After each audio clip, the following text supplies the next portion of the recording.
TravelingMel.com. Guten Morgen from Wengen. We're glad you're here with us. Today we are going to take you to the top of Europe, which is called the Jungfraujoch. It's not the highest point in Europe or anything, or even in Switzerland, but it is the highest train station in Europe.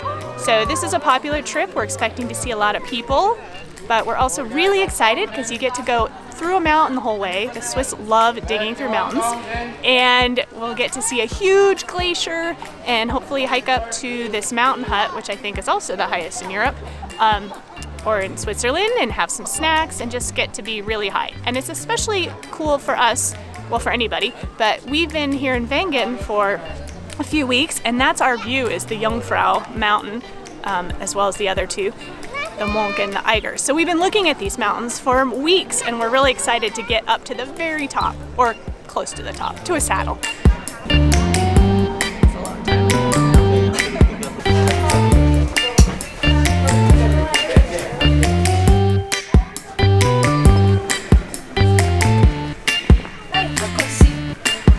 Okay, one of the things you need to know about the Jungfraujoch trains is that if you don't have a reservation or you're not in a group, then you have to get in line and queue up, and if it's busy, you may have to wait for another train. It's all very well organized, of course, but even at 10 o'clock in the morning, it's filling up quickly, so tip.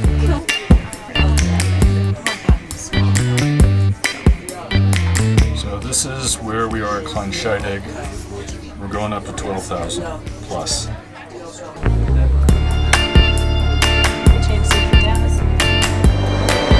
Alright, so at Icemere you can get off and look out over the glacier, but it's a big rush. Everybody piles out, runs out. You only get 5 minutes, so it's exciting.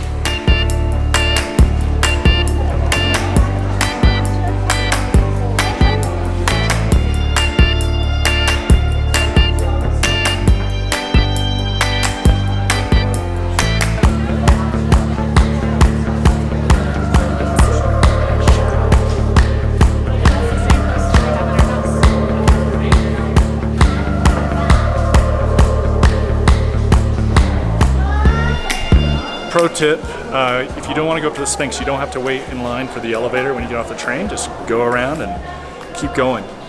We have decided to go to the Monksjochhutte first, and that's going to be out and around the Munch. So here we go.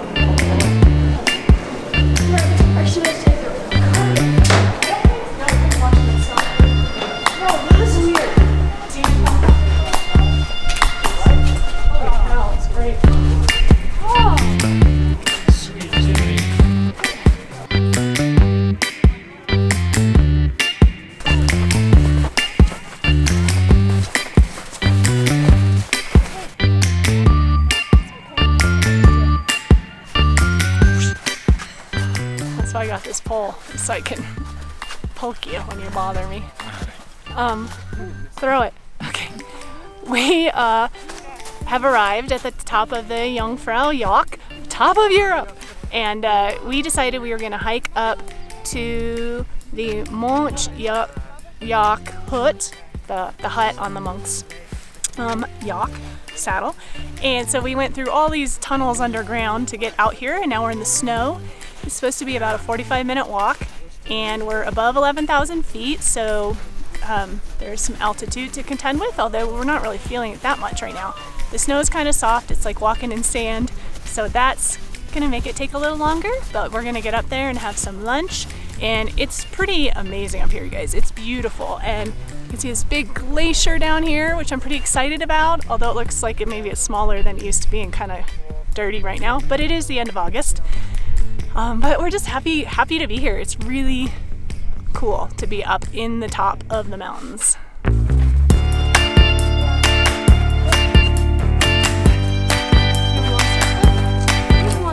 One of the things that inspired us to come up here, just in addition to all the advertising around, is that our good friends over at World Towning, check them out, link below. They came up here a couple years ago and did this hike and showed how awesome it was, and so we were pretty psyched about doing this section of it, probably more than anything else. I think they came in like October maybe, and we are here in August, and there are a lot more people than we would have expected doing this hike. We'll see how many of them stick with it, but we'll see if we stick with it. But one of the things they showed was at the hut you can get some food, and you can also get a beer or special schnapps or hot cocoa. So we're looking forward to those, even though it's really not that cold yet.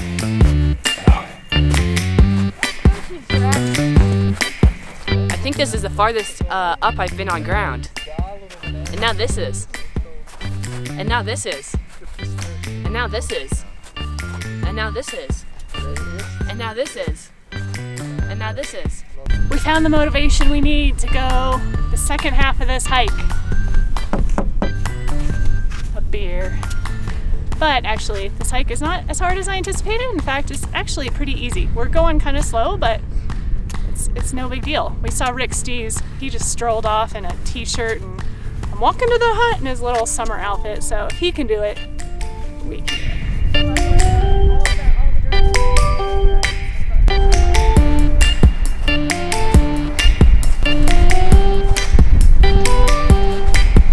And now this is. And now this is. And now this is. And now this is. And now this is. And now this is. So when you get into this little entryway, you get to take your shoes off and put on some slippers or Crocs they have in here so you don't drag snow into the restaurant or the hut.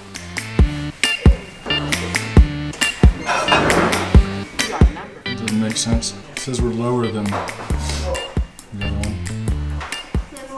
And 11,033, it says 11,311.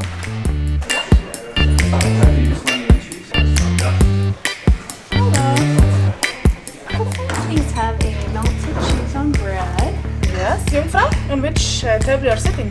7. That's it for now. And we can use 105. a credit card. Together. Yeah. How much was it? 105. It's a bargain.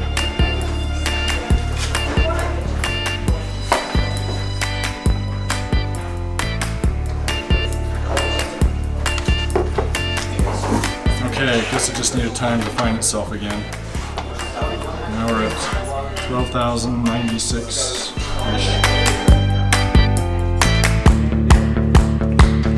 We ordered the specialty of the house here, which is essentially some version of cheese on bread with an egg, or it could have ham or onions or other things, and a couple beers and a couple of Rivellas, which are the soda of Switzerland. And it came to the lofty price of 111 francs, which is 113 US dollars. So it is super expensive, but you know, you only come to the top of Europe once. And what's cool though is that you could stay here, because this is a hut where you can spend the night as well.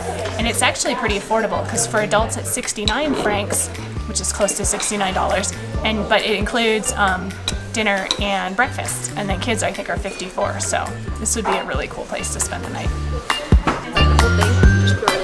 There's the onions. Yeah, they're raw.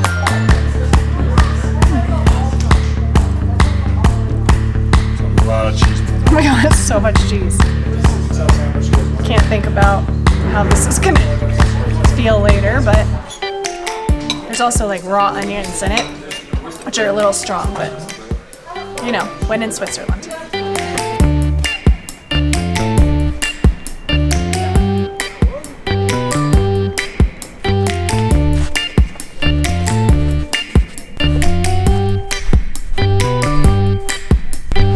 Well, that felt like it was worth the trip in and of itself, but we still got a lot more to do. We're gonna hike back down to the main area, and we're gonna go to the viewpoint, we're gonna see the ice museum or cathedral or whatever, and maybe get some chocolate, and then see what else we can find down there. There's a whole lot going on here. So you can go tubing, you can go skiing, you can go zip lining. We saw a helicopter waiting, sledding, all kinds of fun stuff. So the main thing is this amazing view. It's fantastic.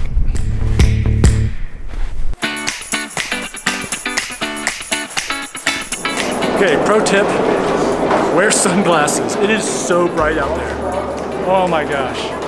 I almost couldn't keep my eyes open, couldn't look at half the things, and it's such a relief to get back inside. We're going to find a toilet, and then we're going to go see the Alpine Sensation and the Snow Palace and all that fun stuff.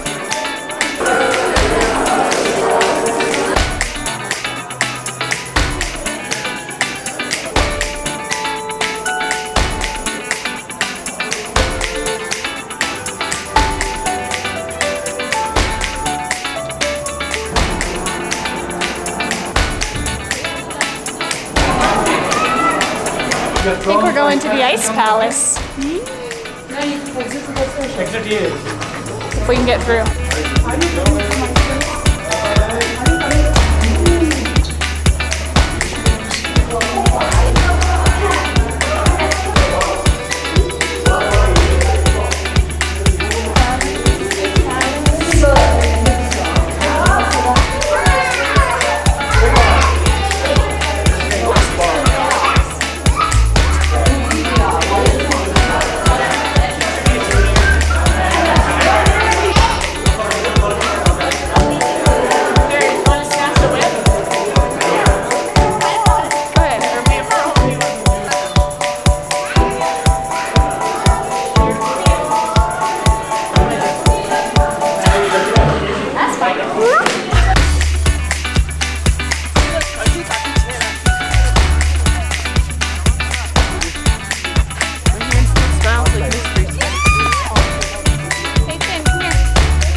Inside this building there is a Lindt chocolate store, and it's kind of a nightmare because it's so packed in there and everybody's like in a frenzy, and it's but it had chocolate and we got the chocolate and we're pretty happy about the chocolate.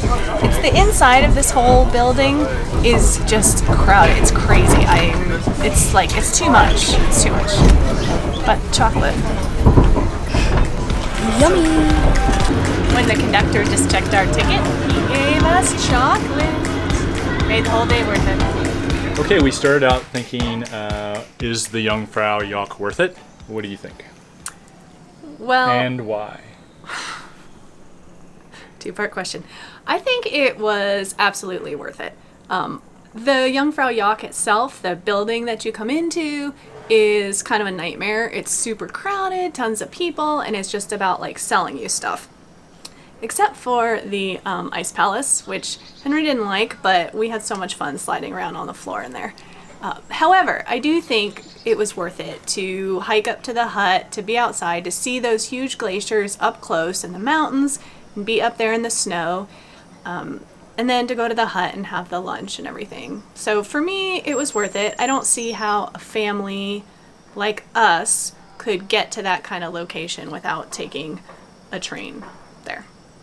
And so just as a reminder, it cost us, we had the half pass. Was it 100 francs each or 200 francs? Or it was 200 francs total to get up there, right? Yes. And then we spent about 100 and something on lunch. Yes, which we wouldn't have to do, but we kind of figured, well, we're going to splurge, and we got the special. You wouldn't have to get the special either. In fact, I would maybe recommend like one person get it and share it, because it's so much so cheese. cheesy. It's so cheesy. But you could get a sandwich. They had a sandwich that was like 8 francs or something. Yeah, and she's right. So you could do it that way. I would say, and we spent a little bit on chocolate. 5 francs. Totally worth 5 it. francs. I would sort of agree in some sense. It's I've been thinking about this, and it's a lot of money to get up there, and it's really cool when you do, and you definitely want to. It's one of those things that if you don't do it, you're kind of wondering what it would have been like. Oh, should we have done it? And having done it, it was cool. I would almost never do that again, at least that location. Well, and that's what I was going to say too. If we didn't do it, I would have regretted it and wondered and been like, oh, should we have done it? It looks really cool up there, and it is. It's beautiful. You're on these mountains and in glaciers. But that said, like, I don't need to go back. Right. For sure. And I would second that. The part I really liked was the hut, and walking out there, and there were hardly anybody else out there. It was remote-ish, and we spent a lot of money on lunch, but I think it was worth that for sure. It was a special. It's probably the only time we'll eat out in Switzerland, honestly. I mean, besides getting a beer or some here or there. Right. Like, we haven't eaten out, and we probably won't again. Right, because it's like $30 to $40 a dish. But the actual, like you were saying, the actual Jungfraujoch building and installation, wall-to-wall people rushing around. The views of the glaciers were cool, not $200 cool. And so we refer to these as sort of these Rushmore events or visits, I think. Yeah, but way better than Mount Rushmore. I left Mount payoff. Rushmore feeling like, oh my God, I almost wish I'd never come. I mean, I guess I'm glad I saw it, but... Right, I'm glad I saw it. Don't need to do it again. But this felt better. I was glad I did it. I was glad to be there. I enjoyed being outside. I enjoyed hiking. I would recommend it to other people. I mean, but you have to do the hike, and it's not that big a deal of the hike, but you got to do that part of it and go to the hut. Would you do it something similar in somewhere else, like Italy or France? Yes, really? I would. For that because amount of I like the mountaintops. I like the snow. I like the glaciers. I like being up high. I like the huts. Yeah. There you have it. So there are a lot of ways to cut your costs rather than paying. Let this tractor pass by. There are a lot of ways to cut down the cost than the face value of, is it 100 francs per person, 200 francs per person retail? Yeah, I think it would have been, we did the half pass and we paid 200 total. And the kids were free because they had their junior passes. And if you have the Swiss pass, you get 25% off as opposed to half off. And you can do an evening and a morning discounted rate, I think. And so, rail travel in Switzerland is expensive. There's a lot of ways to save some money, but you have to basically have a math degree to figure out the best one. So I would recommend just figuring out a good one. So it costs a lot of money. We got free chocolate on the way back. That was a big bonus. And you could bring your own picnic lunch and eat right outside the hut. Absolutely. You can't picnic inside the hut, obviously, because it's not a hut; it's a restaurant. But you can spend the night there, which is a great deal too. Yeah, and I think we talked about that earlier. But so thanks for joining us. If you have been to the Jungfraujoch or are going, hit us up with a comment on the blog, because the YouTube channel has, again, YouTube has taken away our comments. No fault of ours other than having kids. And but we would love to hear from you. We would love to hear your comments, your suggestions, what you like, what you don't like, etc. So subscribe, give us a thumbs up if you don't mind, and check us out on the website, TravelingMel.com, and on social, Instagram, Facebook, and Twitter. Sort of Twitter. We'll see you next time. Twitter. Bye. Awesome. Thank you.